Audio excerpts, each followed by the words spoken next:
मैं मां हूं, धरती मां। मेरे मन में कुछ प्रश्न उठ रहे हैं। यदि महान शक्तियां किसी ऐसे व्यक्ति को मिल जाएं, जिसका लक्ष्य उनका दुरुपयोग करना हो, तो क्या इस सृष्टि का अस्तित्व संकट में नहीं पड़ जाएगा?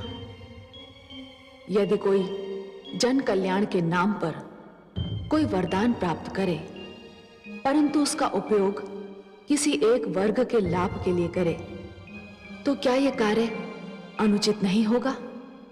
क्या जीवन के लिए केवल यह बात महत्वपूर्ण है कि किसी कार्य का फल उत्तम हो? यह महत्वपूर्ण नहीं कि उसके लिए जो मार्ग चुना गया है वो भी उचित है या नहीं। गुरु शुक्राचार्य ने संजीवनी मंत्र मांगा था जन कल्याण के लिए, पर वो इसका उपयोग कर रहे हैं अपने लाभ के लिए, अपने स्वार्थ के लिए। उनका निर्णय कैसी नाटकीय घटनाओं को जन्म देगा, इसकी प्रतीक्षा में मैं भी संस्था में दृष्टि जमाए खड़ी हूं। देवराज, चित्ररथ, मलय केतु, बोलते क्यों नहीं? देवराज, दानवराज कालकेतु ने देवलोक पर आक्रमण करने की घोषणा कर दी है। उसकी सेनाएं आंधी की गति से बढ़ी चली आ रही हैं। देवलोक में युद्ध की घोषणा कर दो। सेनाओं को तुरंत बाहर निकलने और दानव सेना का सामना करने का आदेश दो। जाओ। जो आज्ञा देवराज।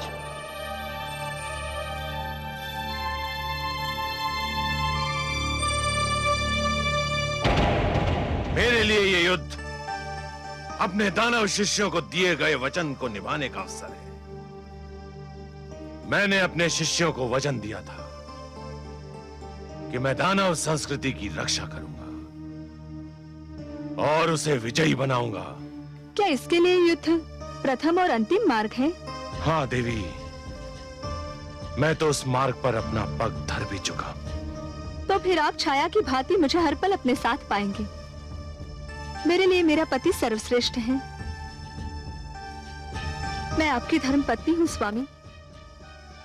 जीवन में कोई और नाता, कोई और संबंध यदि महत्व भी रखता है, तो इस नाते के बाद रखता है। आप जाइए। जब तक आप लौट कर नहीं आएंगे, मैं आपकी विजय की प्रार्थना करती रहूंगी।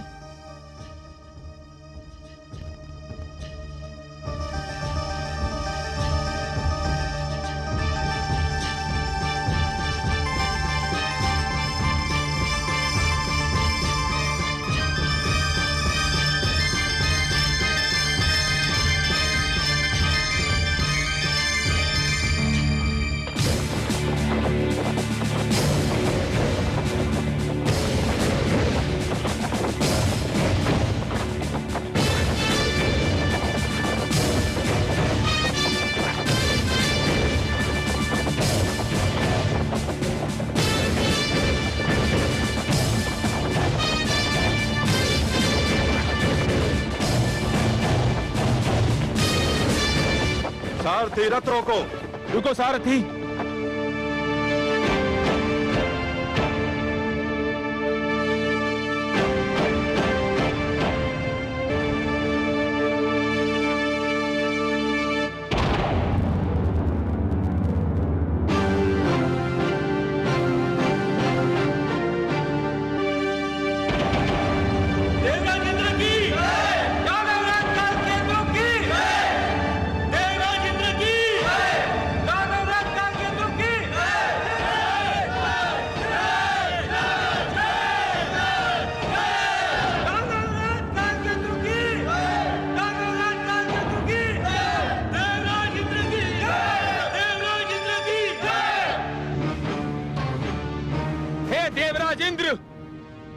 तुम्हें बहुत घमंड है अपनी शक्ति पर।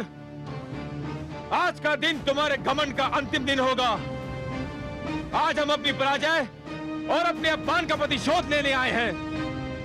चलो युद्ध आरंभ करो। आक्रमण तुमने किया है दानवराज कालकेतु, तुमने, हमने नहीं। हम तो अपनी सुरक्षा के लिए लड़ेंगे। युद्ध तुम आरंभ करो, तुम। कायर, ये क्यों नहीं कहते कि तुम में युद्ध और आक्रमण करने का साहस नहीं रह गया है? हम तुम्हें युद्ध में पहल करने का निमंत्रण दे रहे हैं और तुम पीछे हट रहे हो। चलो आक्रमण करो। हम कायर नहीं है और ये सत्य तुम भली भांति जानते हो। हम पहले भी तुम्हें कई बार पराजित कर चुके हैं और आज भी यही होगा। हमें तुम्हारा निमंत्रण स्वीकार है। सावधान कालकेतु।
अब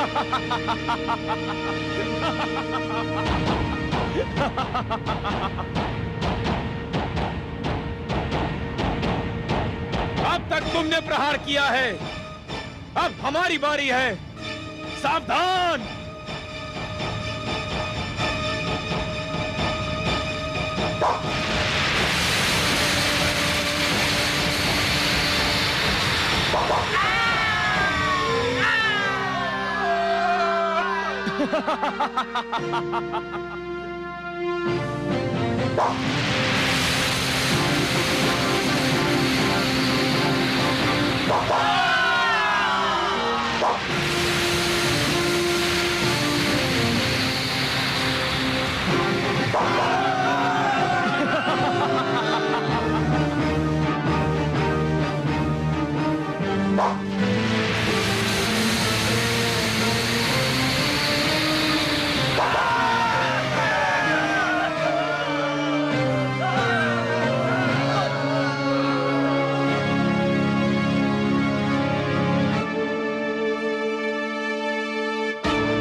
आक्रमण! आक्रमण करो!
चलो चलो सारथी।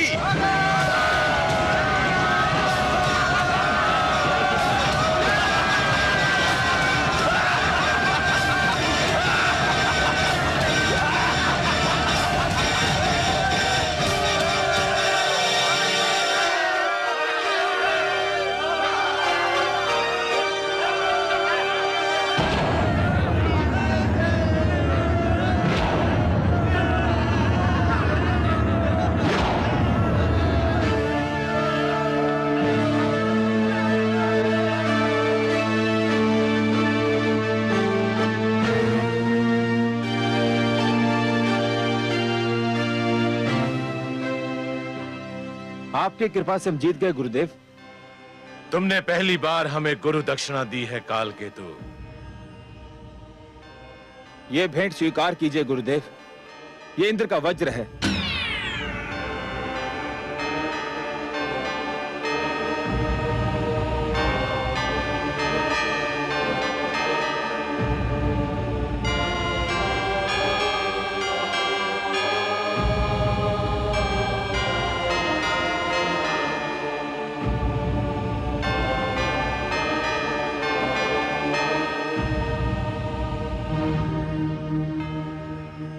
विजयश्री की बधाई हो स्वामी।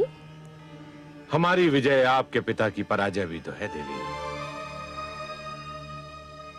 आपको अपने पिता की पराजय का दुख तो नहीं? मैं जिस संस्कृति में पली बड़ी हूँ स्वामी, उसकी रीति ये है कि जब कन्या किसी को अपना पति स्वीकार करती है तो उसके साथ साथ उसके दुख, सुख, हर शोक को भी अपने गले लगा लेती है। और जब किसी के गले में वरमाला डालती है तो उसी माला के साथ अपनी इच्छाओं, अभिलाषाओं को भी समर्पित कर देती है। फिर भी पिता की पराजय का दुख तो स्वाभाविक है देवी। मैं अब किसी पिता की पुत्री नहीं, अपने स्वामी की अर्धांगिनी हूँ।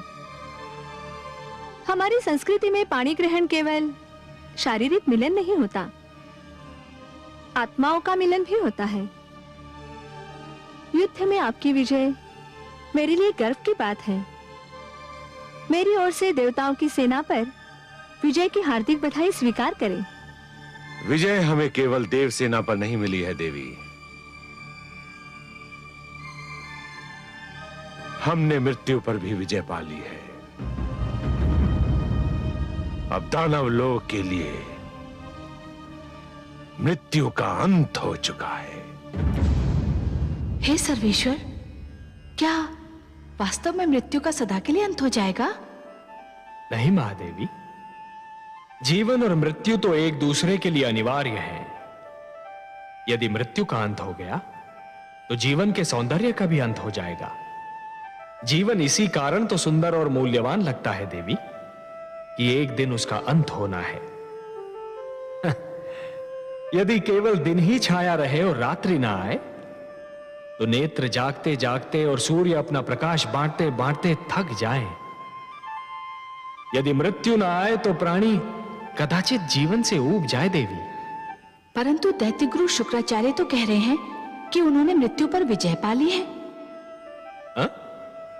किसकी मृत्यु पर महादेवी? वो दानवों को पुनः जीवन अवश्य दे सकते हैं, परंतु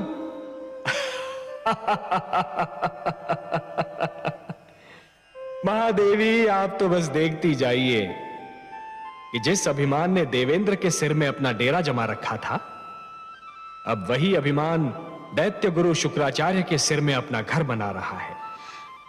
परंतु हे कमल नयन, अभी तो देवेंद्र बहुत उदास, बहुत दुखी और बहुत टूटे हुए दिख रहे हैं। हाँ महादेवी, हाँ, भूल का मूल्य तो चुकाना ही पड़ता है।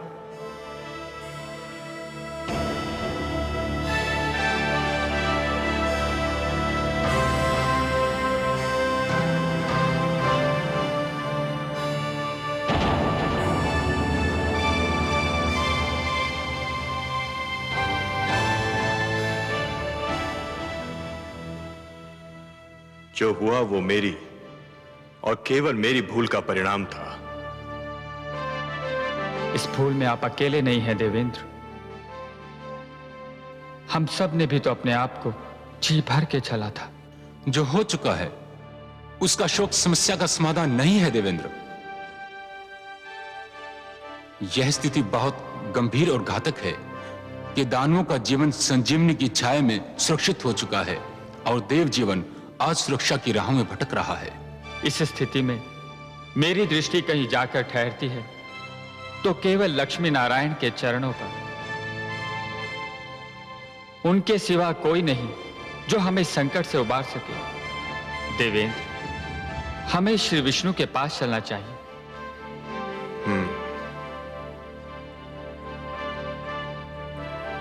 अब उनके अतिरिक्त और कौन आश्रय दे सकता है? उनके अतिरिक्त कौन रक्षा कर सकता है? कह दीजिए समस्त देवताओं से, क्या हमें मिलकर भगवान श्री विष्णु के पास जाना है?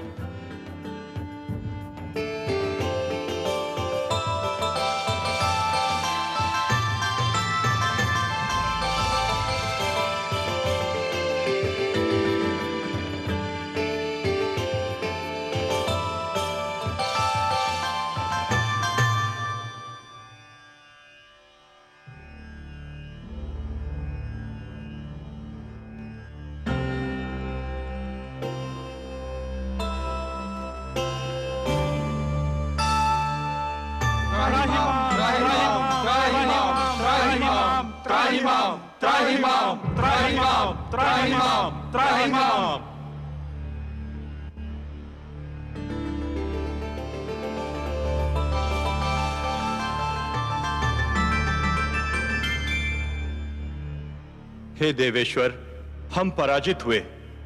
हमारी सेना के अगणित सेनानी वीर गति को प्राप्त हुए। हमारा सिर लज्जा से झुक गया। आपके अतिरिक्त और कोई नहीं जो हमारी रक्षा करे, हमारे दुख का निवारण करे।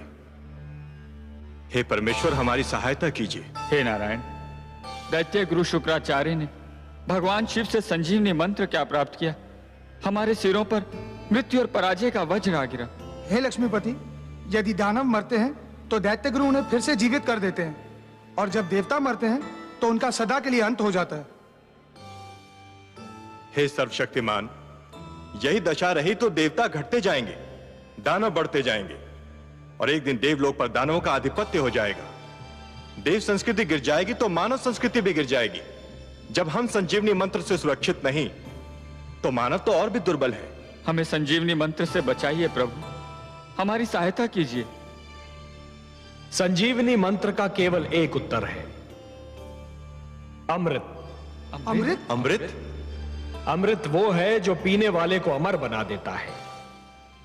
मृत्यु उसे छू नहीं सकती। परंतु हे लक्ष्मी नारायण, अमृत हमें कहां मिलेगा, कैसे मिलेगा? देवेंद्र, अमृत आपको समुद्र से मिलेगा, सागर का मंथन करने से मिलेगा। अमृत? परंतु हे जगदीश्वर, हमें तो अमृत के विषय में कुछ भी ज्ञान नहीं। हे देवराज, जिस प्रकार दूध के भीतर माखन छिपा तो होता है, परंतु वो मिलता तभी है जब दूध को मथा जाता है, उसी प्रकार समुद्र के भीतर अनेक पदार्थ छिपे हैं, अनमोल रत्न छिपे हैं। उन्हें केवल मंथन के द्वारा ही निकाला जा सकता है। अमृत उनमें सबसे अनमोल है। सत्य तो यह है देवगण कि मंथन मथने और खंगालने की उस क्रिया का नाम है जिसके द्वारा स्वयं के भीतरी गुणों और अवगुणों की खोज की जाती है। मानव यह मंथन प्रतिदिन करता है। वो प्रतिदिन स्वयं को मथता है, खंगालता है और स्वयं के भीतरी गुणों और अवगुणों को बाहर निकालता है। आश्चर्य तो यह है कि वो मानव होकर भी इस क्रिया से परिचित है और आप देवता होकर भी इस क्रिया से अपरिचित हैं। पर हे लक्ष्मीपति, हम समुद्र का मंथन करेंगे कैसे? मंथन मथानी और डोरी की सहायता से किया जाता है। मैं आपके लिए मंदर पर्वत को मथानी बनाऊंगा और वासुकी नाग की डोरी दूंगा। परंतु एक तीसरी वस्तु की भी आवश्यकता होती है देवगण, जिसका प्रबंध आपको स्वयं करना होगा। और किस सामग्री की आवश्यकता होती है सर्वेश्वर? डोरी को खींचने और मथानी को डुलाने के लिए 2 दलों की आवश्यकता होगी देवेंद्र, जो डोरी को 2 छोरों से पकड़कर खींचेंगे। उनके बिना तो मंथन संभव ही नहीं है। बिल्कुल वैसे ही जैसे दूध मथने के लिए 2 हाथों की आवश्यकता होती है। तो हम देवता आधे एक छोर पकड़कर आधे दूसरा, यह कार्य तो सरलतापूर्वक कर सकते हैं। मंदर की मथानी को डुलाना है देवेंद्र, वासुकी नाग की डोरी को खींचना है। संजीवनी मंत्र के प्रभाव ने आपकी संख्या को घटा दिया है और आपकी घटी हुई छोटी सी संख्या इतना महान कार्य नहीं कर सकेगी। हे सर्वेश्वर, हम फिर दूसरा दल किसको बनाएं? दानवों को। दानवों को? हां, दानवों को। यदि दानव आपका साथ दें तो समुद्र मंथन संभव है, और समुद्र मंथन होगा तभी संजीवनी का उत्तर भी प्राप्त होगा। हे परमेश्वर, ये तो एक असंभव अभियान होगा। सर्वप्रथम तो दानव हमारी बात सुनेंगे ही नहीं, और यदि सुन भी लें तो मानेंगे नहीं। हे कृपा निधान, दानवों को तो अमृत की आवश्यकता भी नहीं, जिसके लिए वो हमसे सहयोग करें। उनके गुरु के पास तो संजीवनी मंत्र की शक्ति है, उन्हें तो यूं भी मृत्यु से मुक्ति मिल चुकी है। हे दीनदयाल, यदि दानव मान भी गए तो दैत्य गुरु शुक्राचार्य उन्हें कभी हमसे सहयोग की अनुमति नहीं देंगे। निस्संदेह नहीं देंगे, और यही तो आप सबके विवेक और बुद्धि की परीक्षा होगी देवगण। आपको दैत्य गुरु शुक्राचार्य को भी अपने तर्क से संतुष्ट करना होगा। पर हे देवेश्वर, उनके आगे हम क्या तर्क रखेंगे? देवेंद्र, आप दैत्य गुरु शुक्राचार्य को यह समझाएंगे कि संजीवनी मंत्र मृत्यु का मात्र क्षणिक उपचार है। संजीवनी जीवन की एक ऐसी कुंजी है जो खो भी सकती है, जो टूट भी सकती है, परंतु अमृत मृत्यु का स्थायी उपचार है। अमृत पान करने वाला मृत्यु पर सदा के लिए विजय प्राप्त कर लेता है। परंतु हे नारायण, इसका अर्थ तो यह हुआ कि हमें दानवों के पास सिर झुकाकर जाना होगा, उनसे सहयोग और सहायता की भिक्षा मांगनी होगी। क्या यह समस्त देवलोक का अपमान नहीं होगा? क्या अपमान में अब भी कोई कमी रह गई है देवराज? शब्दों के जाल में मत उलझिए देवेंद्र, शब्दों के जाल में मत उलझिए। आंधी आए तो आंखें फाड़कर पथ पर आगे बढ़ते रहना कोई बुद्धिमत्ता नहीं है। ऐसे में बुद्धिमत्ता तो वो है कि नेत्र मूंद कर बैठा जाए और आंधी के निकल जाने की प्रतीक्षा की जाए। शस्त्रधारी शत्रु से निहत्थे लड़ना यह कोई वीरता नहीं है देवगण, यह तो आत्महत्या है। ऐसे में वीरता तो यह है कि शत्रु को शांत रखा जाए, यदि आवश्यकता पड़े तो उसकी प्रशंसा भी की जाए और उससे लड़ने के लिए शक्ति जुटाई जाए। शत्रु से सहयोग और सहायता लेना भी रणनीति का अंश है देवेंद्र। एक प्रश्न अभी रह गया सर्वेश्वर। वो भी पूछ लीजिए। यदि दानवों ने सहयोग देने के लिए यह मांग की कि अमृत उन्हें भी दिया जाए, तब क्या होगा? संजीवनी के साथ अमृत भी उन्हें मिल गया तो उनकी शक्ति दुगनी हो जाएगी। असंभव, असंभव देवेंद्र, असंभव। समुद्र मंथन से अनेक पदार्थ निकलेंगे, अनेक सामग्रियां निकलेंगी, अनमोल रत्न निकलेंगे, उन सब का बंटवारा संभव है, परंतु अमृत पर केवल देवताओं का अधिकार होगा। उसकी एक बूंद पर भी दानवों का अधिकार नहीं होगा। अब यह कैसे होता है, यह देखना मेरा कार्य। यदि दानवों ने अमृत मांगा तो मैं स्वयं बीच में आऊंगा। हे त्रिलोकीनाथ, आप संकट नाशक हैं, तारनहार हैं, हमारे नायक हैं। आपने इस निराशा में आशा का दीप जला दिया। हमें अनुमति दीजिए जगदीश्वर। आपका और माता लक्ष्मी का आशीर्वाद हमारे साथ रहा तो हम अवश्य अपने अभियान में सफल होंगे। हम शीघ्र ही लौटकर दानवों का सहयोग मिलने का समाचार आपको सुनाएंगे। शुभस्य शीघ्रम।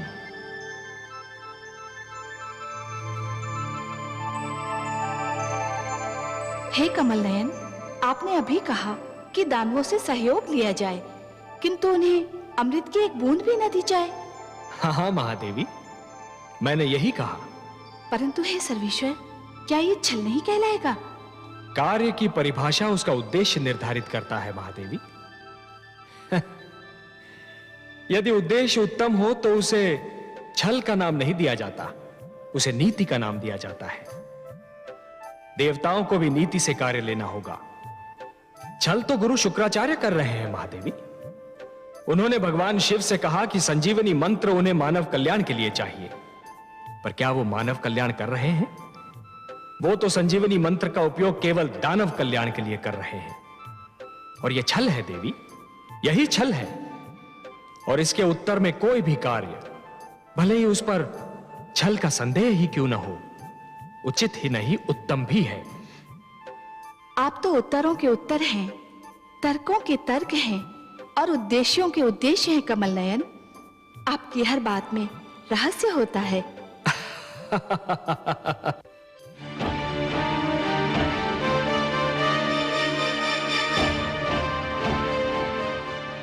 दानवराज की जय हो। देवलोक से देवराज इंद्र अपने सहयोगी देवताओं के साथ पधारे हैं और दानवराज की सेवा में उपस्थित होने की अनुमति चाहते हैं। पराजय विजय से मिलने आई है महाराज, बधाई हो। सावधान कालकेतु, उनके आने में अवश्य ही कोई रहस्य है। देवराज और उनके साथी देवताओं को सम्मान सहित सभागार में लाया जाए। जो आज्ञा दानवराज।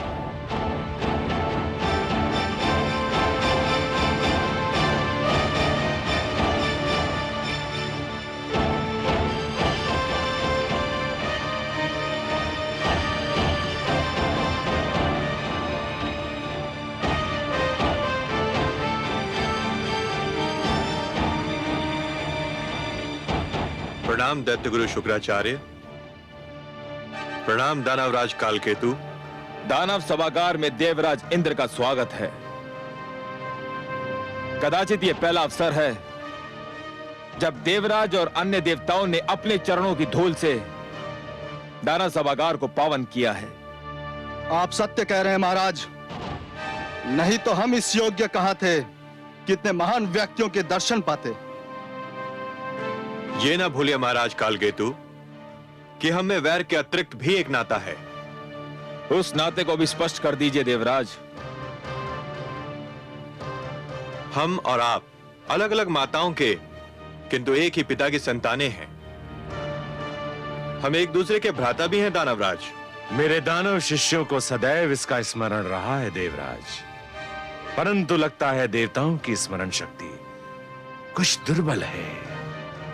उन्हें इस नाते का स्मरण बस कभी कभी रहता है, आवश्यकता अनुसार। ऐसा क्यों कह रहे हैं दैत्य गुरु? ऐसा इसलिए कह रहा हूं देवराज कि यदि देवताओं को यह नाता स्मरण रहता तो आपके प्रिय भगवान विष्णु को हयग्रीव का वध करते समय थोड़ा संकोच अवश्य होता, परंतु उन्होंने मेरे शिष्य हयग्रीव को बड़ी निर्ममता से मार डाला। बीती बातों का स्मरण सर्प निकल जाने के उपरांत लकीर पीटने के समान होता है दैत्य गुरु। हम बीती बातें भुला देने के उद्देश्य से ही आप सबकी सेवा में उपस्थित हुए हैं। परंतु हम तो नहीं बोल सकते कि हयग्रीव अब जीवित नहीं है। हयग्रीव जीवित रहता यदि उस समय आपके पास संजीवनी मंत्र होता, या हम सबके पास वो होता जिसे प्राप्त करने का प्रस्ताव लेकर हम यहां आए हैं। क्या प्राप्त करने का प्रस्ताव लेकर आए हैं देवराज? मैं अमृत प्राप्त करने का प्रस्ताव लेकर आया हूं दानवराज। अमृत? हाँ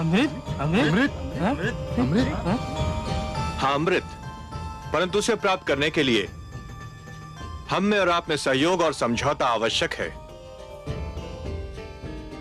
सहयोग, समझौता? जल अग्नि से समझौता करने आया है, मृग सिंह से सहयोग चाहता है। ये कैसी अनोखी बात कर रहे हैं आप देवराज इंद्र? और ये अमृत है किस वस्तु का नाम? अमृत वो अनमोल वस्तु है जिसे पीकर हम सब मृत्यु पर विजय पा सकते हैं। जिसको पीने वाला अमर हो जाता है, मृत्यु उसके निकट भी नहीं आ सकती। मृत्यु तो यूं भी मेरे शिष्यों के निकट नहीं आ सकती है देवराज। आ भी जाए तो उल्टे पांव लौट जाती है। आप भूल रहे हैं कि मेरे पास संजीवनी मंत्र है। दैत्य गुरु शुक्राचार्य, आप महान विद्वान हैं, महाज्ञानी हैं। संजीवनी मंत्र ने आपको इतना शक्तिशाली बना दिया है कि कोई आपके समक्ष सिर नहीं उठा सकता। फिर भी क्या मैं आपसे एक बात पूछ सकता हूं? अवश्य पूछिए देवराज, मैं आपको निराश नहीं करूंगा। यह सत्य है कि संजीवनी मंत्र के कारण दानव मृत्यु के भय से मुक्त हो चुके हैं।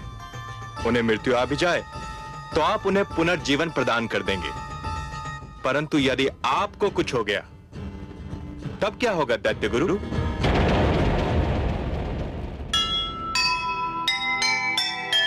जीवन सागर का सदा मंथन है अनिवार्य,